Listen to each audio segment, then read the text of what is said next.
They're not from Bombay. They're not from Delhi. They're not from New York or Los Angeles. They're from Vrindavan. They're from India. They're from a village in India where the husband is everything. Pati is Bhagavan. Pati is God. They serve him, they love him, they worship him as a representative of God. He's Devapati. He's Gurupati. He's my Guru.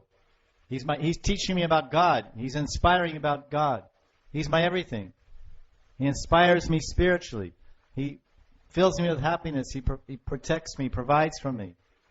Then he dies at the age of 27. The wife is 25. One child. They cried for 6 days. Crying and loss of my beloved. So much bereavement, so much torment of the heart. And when you hear these ladies cry, right across the street it happened.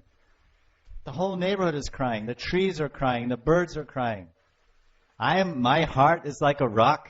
I have no feelings, no sentiments. I'm not a Brijvasi by any means. I'm simply a tourist.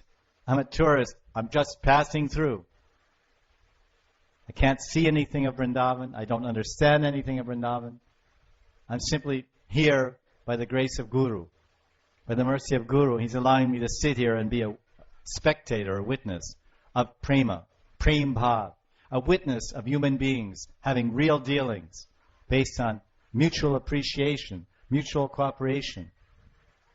I push you forward, you push me forward. This is true Brijvasi.